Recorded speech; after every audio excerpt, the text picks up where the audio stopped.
Hey everybody, welcome back to the Ohio Valley Real Estate Report. My name is Johnny Kazemka and we are broadcasting live from the St. Clairsville, Ohio office studio. And today we are talking about the NAR Lawsuit Settlement. I'm sorry, I didn't even introduce you. I got with me as always, Scott Connors. And yeah, Scott, you brought up a very interesting topic today. So what do we got for us? It's all good, Johnny. I am not important. Yeah.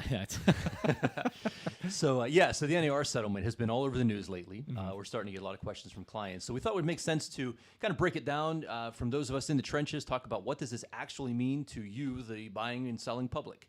Sure. So let's jump right into it. Yeah, so you brought up a couple of different points just off camera we were discussing. So some of the misconceptions, some of the things that, just to be thorough, NAR, the National Association, is a lobbying group for on our behalf, as the Association of Realtors, that just recently settled a lawsuit with the DOJ, the Department of Justice, claiming things that we're going to debunk fairly heavily here in the next couple of minutes. So what do we got? What's some of the things that we need to talk about? Yeah, so I think that let's start with the headlines have been unbelievably incorrect.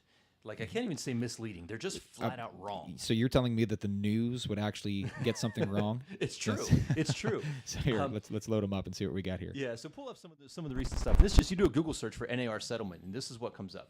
So CBS News, get rid of that ad. Yeah. Says, you read that. National Association of Realtors to cut commissions to settle lawsuits. Here's the financial impact. So we're going to cut our commissions to settle a lawsuit. You and I are going to cut this to settle. So to butcher some Shakespeare, how wrong can the... I don't know any Shakespeare. Yeah. That's not right at all. So this is wrong in so many ways. Number one, NAR doesn't set commissions and never has. And so it can't cut something that doesn't exist. Sure. Right? So that's the first thing. And the second thing is, in the settlement, there's nothing in there about cutting commissions. Well, we should talk about briefly what a settlement is. A settlement does not mean losing a case. Absolutely not. The original offer for NAR was in, what, the billions of financial? Yeah. And what do we settle for? 400 million and change. So you went from billions That's right. to pennies on the dollar. And in any lawsuit, settlements happen all the time. Settlements happen because both sides feel that the settlement is a better outcome than they would have gotten had they continued forward. Correct. Right? So you could say the realtor settled, which maybe makes them look guilty, which we're not and didn't admit anything. No. But you could also say that the plaintiffs settled because they didn't have much of a case either. 100%. So when we're reading this headline, National Association of Realtors to cut commissions to settle, we didn't say no. In fact, commissions have always been negotiable. Absolutely. So it's one of those things where, again, the headline is just completely wrong, and they're inept understanding of what this actually means. It's not as if commissions being negotiable. There's agents that will do it for a flat fee. There's agents that will do it. Hey, we'll list your house for 10% if you want us to. That's exactly right. They've always been negotiable. So show the next tab. What else you got? Let's go back to device capture here. Times says powerful realtor group agrees to slash commissions to settle lawsuits. Okay. Once again, the National Association did not agree to slash commissions, and even if they wanted to agree to slash commissions, they can't because they don't set commissions and never have. Correct. So the whole point is that the suit stated that we were somewhat price fixing. We were saying that this is a standard. This is what everyone does across the board. And there's a way to say, okay, if this is an industry standard, it doesn't mean that it's applicable in every single transaction. Sure. It just means that, okay, if I took the last 100 houses that had sold in this area, the average was X. That's not price fixing. That's just saying a statement of fact. So that's correct. Yeah. Right. So hit the last tab, and then we'll get off the headlines because they just annoy us. Device capture, here we go. The 6% commission on buying or selling a home is gone after Realtors Association agrees to seismic settlement. Seismic. So again, there's never been such a thing as a 6% commission as an established number. It doesn't exist. It never has. And so again, something can't go away that was never there in the first place. And lastly, the settlement had nothing to do with how much commission we're charging. Correct. It's all about the term price fixing and setting. The claim was our commissions being charged were basically inflating the cost, driving prices up on the consumer for no reason. And it's very ironic to me because I think we've talked about this off camera, but the attorneys arguing that we are driving costs up in this industry are the same ones that charge a not a per diem, a retainer. They charge per hour. And then when they settle, they charge 33 to 50% because that's their industry standard. That's exactly right. Right. So, So- and by the way, that's negotiable too. It's right. So you can either represent yourself in the court of law, or you can sell your house by itself. You can go maybe get a pro bono attorney or someone that is going to be a public defender, or you can find a flat fee agent, or you can find a valedictorian Ivy League law scholar, or you can hire us, which I would consider us the Ivy League. You also could do it yourself. Well, that's what I was saying. But, so it doesn't matter. So you could do all these things by yourself, and you can Exactly. dodge costs.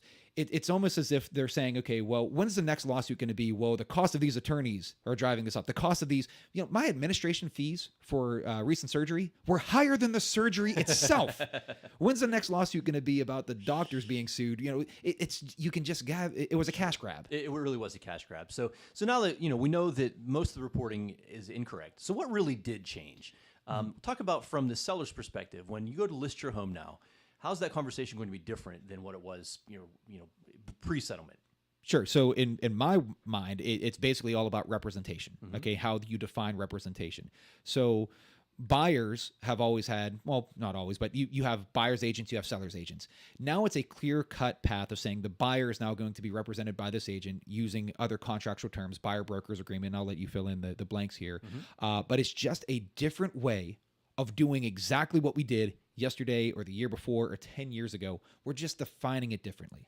Sure. And so I'm imagining, the conversations I've had literally thousands of times as I've listed properties over the last 15 years. When I meet with a seller and they talk about commission, I say, okay, our commission is 6%, meaning, our company's commission is 6%.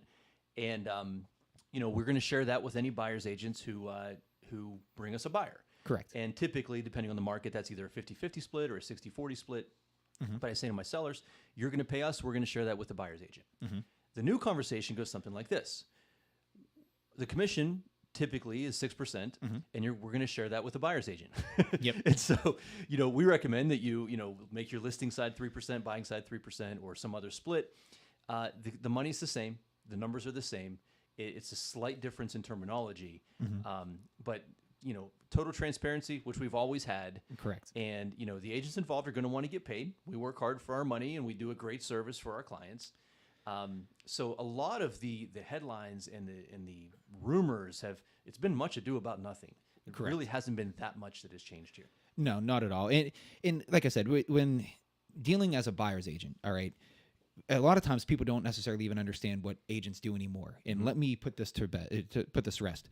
We are your full-time intermediary between every point of contact, between everything that needs to happen, all the levers that need to be pulled at the appropriate times to make your single largest financial transaction happen, and happen seamlessly. Sure. When I do a good job, you won't even know that I've done anything at all, exactly right. which is it's so counterintuitive because people say, well, man, that must have been easy. No, it was easy because of decades worth of experience with the largest brokerage in the Ohio Valley. So again, I'm going to be your full-time intermediary when there's a legal issue, when there is a building inspection issue, when there's an appraisal issue, title, you name it. If you call me, I'm supposed to have an answer and put if you have a question of where we are on this track. Now, again, you can do that by yourself. You can. And by doing it yourself, you might save money, okay? Marginal amount of money over the next 30 years. But if you make a mistake, the costs incurred of making such a mistake are going to be vastly greater than any. So again, the commission split is just going to be defined. This person goes this way or whatever the splits here. It's the same thing, just said differently. It's exactly right. There's no difference. Your story reminds me of a time many years ago when money was really tight. It was really kind of struggling, and I did a little do-it-yourself dentistry. Yeah. I definitely saved some money. Yeah. 0 out of 10 would not recommend. No, I mean, there's so much in life. So not just real estate, but legal or accounting, or if you want to be your own dentist, your own doctor, whatever. I've given myself stitches before. Not a good idea. Not a good idea. But we've all done these things where you can cut your own hair, right? You can make your own food, anything. But yeah, it's cheaper to make your own food and cook at home, and you buy in bulk and everything else. But if you want to go out and eat every single night, okay, you're swapping the convenience of the savings, or the monetary savings, for the convenience of not having to do anything. That's exactly right. So, yeah. So for buyers, so we talked about sellers. There is a fairly major change coming when it comes to being a buyer. So talk about that. In the settlement, NAR agreed to change a rule. Talk about that, please. Change the rule for buyer representation, you mean? Correct, So the yes. buyer-broker agreement. So basically, it really turns into when you're working with a buyer's agent, we're going to now be required to have you sign agreements that just say, we are representing you as a buyer, which again is the same thing we would have done with or without that piece of paper. It just basically defines now, I guess I won't even say now, it just defines in a different term. So it's a contractual agreement between us and between us and the buyer. And so up till now, if you want to see a home, you call an agent, could be the listing agent, could be any agent. Hey, I'd like to go see this house on Main Street, and we're generally going to go show it to you. Sure. Now we can't do that unless you sign a contract with us allowing us to be your agent. And so buyers are going to have to adapt to that. I expect we'll get some pushback early on when this change goes into effect, but we are prohibited from showing a listed property to a buyer with whom we don't have a signed buyer agency agreement. I like that. I think that benefits us. I think it benefits the buyers too. Yes. But it's definitely going to change the customary way of seeing homes. Yeah, and that's been my biggest single fear is because I don't like signing anything. I don't like when I have to go to the cash register, hey, here's my phone number, here's my email. I don't like getting text messages and spam. Sure. As much as we send them to people that inquire about our listings, I'm right there with you. Nobody does. Yeah, I'd be annoyed with me if I clicked on Realtor.com and I started texting myself. Trust me, I get it. But no, it's a real life scenario where this settlement, air quotes, I don't want to say air quotes, this lawsuit, the settlement, right? It's not a loss. It's a change in the industry. They really solved a non-problem is what happened. I agree with that. It was a solution in search of a problem is what it was. Correct. And so I think the message out there to buyers is be prepared for this change. And I think it's a good thing. One of the challenges we've always have as buyers agents, our phones ring all the time. Hey, will you show me this home? Will you show me this home? I've never met you. I don't know anything about you. You may have seen 3 other homes this weekend with 3 other agents, right? We always talk about, hey, find a buyer's agent, connect with someone, build a relationship. That's going to have to give you the best experience. We get some resistance to that sometimes. Well, this change is going to solve that problem. Yeah. Because when you want to see a home, you're going to have to sign an agreement with me or you or anyone else is going to show it to you. And let's be clear, this isn't our policy. This isn't an office policy. This is required of any home that's listed in the MLS, which is virtually every home that's listed. Correct. So buyers are going to have to get over that fear of signing something and negotiating the terms of that contract. There's also a little bit of a risk too, because a lot of buyers don't spend a lot of time interviewing their agent. Well, right? I'm glad you said it, so I'll let you finish your point. Right. Yeah. So are you going to sign a contract with someone who you don't even know? Sure. Now, I like that because I want to talk to you. I want to share my experience and my knowledge, my expertise, and exactly what I'm going to do for you, rather than you call the number on the sign and sign up with whoever that happens to be. That might be a great agent. He might be someone who works at Walmart 40 hours a week and does some real estate on the side. Nothing wrong with that, but know who you're signing with. This is going to put some pressure on buyers to make a little more informed decision about who's representing them. It's the very reason we do these podcasts. It's Absolutely. the very reason why we put this out here, because who you work with matters. And this should at least come with some type of purge or effect and impact on those in the industry, myself and you. I'm not worried in the slightest. Not at all. Not for you, not for me, not for pretty much anyone in this office, because we have a lot of continuing education. We are very well trained. This office is, I call this the Ivy League, right? Sure. If you're going to hire, again, we're not the pro bono kind of attorneys. We're not the public defenders. If you want someone to do it for 3% or less or cheaper, whatever, there's always somebody that will do it cheaper. Absolutely. Okay. If I remember there was someone that said, what was it in a meeting? What if the sellers get annoyed that we bring too many buyers to their house? Don't hire me. Dude, if you don't want me to bring buyers to your house, don't hire me. Yeah. Because that's what's going to happen. Or if we sell it too quickly. Yeah, that's the whole point, is like we're going to put people on the best path possible, and we know how to do this. Why we do this podcast is to share this information. Who you work with matters. I can't stress that enough. Absolutely. And so that's maybe the silver lining here is it's going to give us a better chance to have those conversations with buyers right up front before we ever show them a home. And if you're a buyer out there thinking about buying, you should be asking these questions. And maybe you don't sign up with whoever happens to respond when you click on the button. You click the button on Zillow, which we don't recommend, by the way. Well, that was our last podcast. I remember that. Yeah. It might be our next one too. Yeah. So, we always talk about, just to hit that point and how it relates to this topic, when you click the button on Realtor.com or Zillow, your information is going to get sold to 5 or 6 agents.